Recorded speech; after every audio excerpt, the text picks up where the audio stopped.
Bismillah, alhamdulillah, wa salatu wa salamu ala rasulillah wa alihi wa sahbihi wa man wala. One of the things I've been ruminating on recently is this word that we are always using as a Muslim community, the word identity. And we think we know what it means, but in fact I'm not sure that I know what it means. And certainly if we look at the world of Sharia discourse, traditional indigenous Islamic understandings of how society is and what it should be, we don't really find an equivalent to the idea of identity. Perhaps it's just a modern insecurity. We're also atomized by modern consumerism and individualism and a menu of endless choices. We become insecure, rootless. We're no longer confident about who we are, where we are, who our neighbours might be, what we believe. Everything nowadays is a matter of choice, or as we sometimes say, lifestyle options. Perhaps that's why we hyperventilate when people are challenging our identities. But in any case, it seems to me that one of the things we need to do as Muslims, if we consider our place amongst others in the contemporary world, is to examine the kind of language that we use when speaking to others. And of course, ours is a religion of communication and a religion of proclamation. We are not to be ostriches with our heads in the sand, and the time for seeking the caves in the mountains with our flock of sheep is, I think, not yet upon us. We are a social community.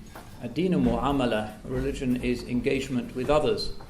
It is through experiencing others, knowing others, that we most understand ourselves.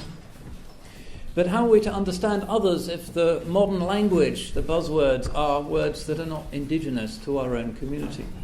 If we are told, you have an identity, your identity is British Muslim, and we happily parrot that, not being quite sure what exactly one has to be or do to be British, and actually nobody seems very clear what one has to be or do to be British, but still we're told we have to be British Muslims.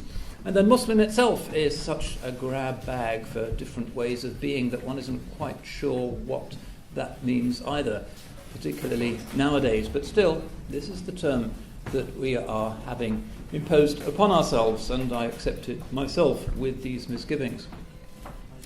But if we look at this world of competing, occasionally cooperating collectivities, ours is not just a world of greedy individuals, but a world of individuals who like to organize themselves in groups, some of which think they have very strong and clear identities. We need to consider how it is that we present ourselves. The danger, it seems to me, which many of us, myself included, have often fallen into, is that we accept the conventional language of citizenship with its secular presuppositions.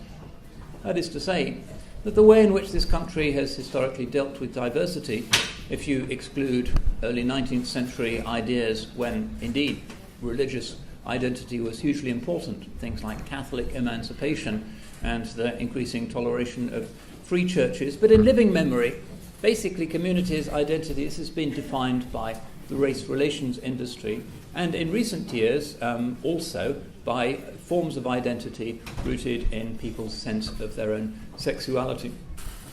How do we fit into all of that? Well, I think we have to, but we must be cautious. The danger is that the race relations industry has a language which we have internalized in our own community, so that we play the game of identity politics.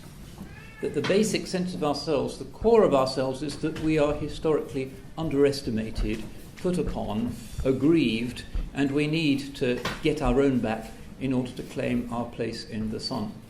And many communities, the civil rights movement in America, currently celebrating its 50th anniversary as a success story, is an example, is rooted in this idea that communities have at the core of their identity a sense that historic wrongs have been done to them.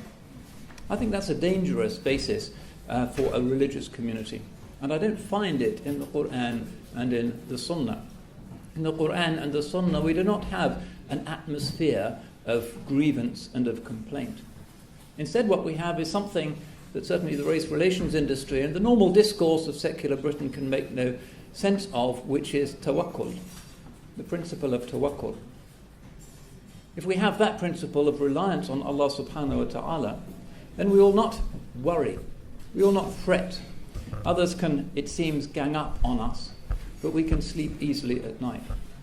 One of the extraordinary things that we can learn for our situation here in the contemporary modern world is from the story of the hijrah of the chosen one, sallallahu alayhi wasallam, and how he broke through the identity politics of his own age. The extraordinary message that it didn't matter any longer if you were from Aus or from Khazraj or from Bani Najjar, it didn't matter at all. Instead, there was something new. There was the Sharia, there was the idea of a law, and there was the idea of a community that could ethically transcend people's tribal identities.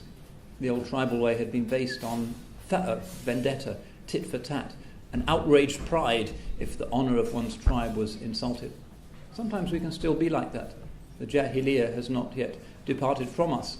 Woe betide the Somali who tries to marry a young Arab, for instance, in London. This is a Jahiliyyah that is still very much with us, and we need to admit this. But this is not Islam. Islam is that great Abrahamic monotheistic principle that says values are universal, and tribe does not mean anything ethically, although it might be something that you are happy to have as an identity. But monotheism means all human beings are in principle, ideally in practice, equal under the one solitary, unique God, Al-Wahid, Al-Fard, Al-Samad. That's the greatest moral breakthrough in history. It's the Abrahamic breakthrough. We are heirs to that. And the seerah is a reminder of that, and it is not the language of grievance. It is not the language of fearfulness. It is not the language of identity politics. There were two kinds of Muslims in Medina. There were the munafiqun and there were the true believers. And what made the difference between them is that the munafiqun were afraid. The munafiqun thought that the Quraysh were going to overcome them. They weren't sure whether they really wanted to join in with the Holy Prophet sallallahu alaihi wasallam and his new plan for a city of Medina in which communities could constructively interact rather than barricade themselves in tribal fortresses. They weren't sure. And at the time of the Ghazwa of Uhud, this was particularly evident. And we know these amazing ayat. الَّذِينَ قَالَ لَهُمُ النَّاسُ إِنَّ النَّاسَ قَدْ جَمَعُوا لَكُمْ فَاخْشَوْهُمْ. Those who said to the people are ganging up on you, so be afraid of them. And then what happened? But what did they say? We all know it. The thing that every Muslim should be saying, that transcends identity politics and grievance and vendetta and trying to get one's own back. Hasbunallah wa ni'mal wakil. Allah is enough for us and an excellent guardian. That was the difference. The people who were afraid, the people are ganging up on us, Islamophobia is going to take over the world, we'll have a minaret ban and who knows what else, and that's what defines their sense as Muslims in this contemporary world. All those who say, Hasbunallah wa ni'mal wakil. Allah is enough for us and an excellent guardian.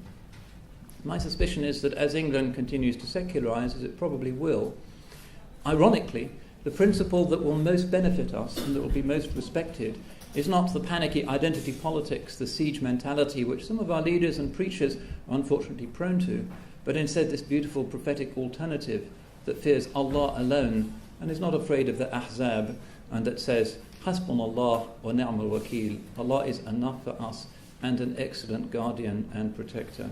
So inshallah, in this occasion, which is, I think, a celebration of the determination of this community to present Islam as a tradition that celebrates diversity and celebrates the mutual enrichment of individuals and communities as they constructively and trustingly engage with each other, that our watchword in the society will not be panic and fearfulness and identity politics, but instead will be, as the Holy Quran says, in an idea that was unimaginable to the pagan Arabs, idfa billati hiya ahsan. Repel what is evil with something that is better. And we know the extraordinary consequences that flowed from that. The city of Medina overcame tribalism, overcame the Ahzab, and became a beacon from which the light of Islam spread throughout the world. We're here this evening as a result of that extraordinary moment, where the Prophet sallallahu alaihi wasallam and the Muhajirun and the Ansar said no to tribalism, no to sectarianism, no to identity politics, no to an ideology of fearfulness and suspicion and grievance, and said, Hasbunallah wa ni'mal wakil. And it was under that banner that they succeeded, and we need to take a lesson from that. Don't indulge in grievance politics. Don't feel put upon. Don't constantly veil the mistakes of yourself and your own community by pointing to the mistakes of other individuals and communities. That's the coward's way out. Recognize that there are problems, but rely on Allah subhanahu wa ta'ala. And inshallah, if we accept this, if we accept that we are a religious community rather than just another ethnic group in a patchwork of competing ethnic groups trying to muddle along together, if we have that principle of transcendence, of tawheed, of Abrahamic monotheism, which is the only principle that brings about the true ta'lif al-qulub, لَوْ أَنفَقْتَ مَا فِي الْأَرْضِ جَمِيعًا مَا أَلَّفْتَ بَيْنَ قُلُوبِهِمْ. The Holy Prophet is told, if you'd spent all the money on earth, you would not have brought their hearts together. وَلَكِنَّ اللَّهَ أَلَّفَ بَيْنَهُمْ. This is the way to bring people together, through the principle of tawheed and respect for others and this Islamic respect for difference, which can only be real, rather than just diplomacy, can only be real if we fear Allah alone and we're not afraid of the EDL and all of the other nonsense that's happening across Europe and across the world today. And the terrorism is just part of the hyperventilating of people who are afraid and fearful and have forgotten that Allah is in control of history. So that's my message, a simple one, and the great truths that the Quran presents to us and that continue to inspire us are simple truths, because Allah subhanahu wa ta'ala's reality is a simple reality, and this principle inshaAllah is one that will always inform us, should be on every one of our communities' letterheads and mastheads and logos inshaAllah. Hasbunallah wa ni'mal wakeel. Barakallahu feekum. Wassalamu alaikum.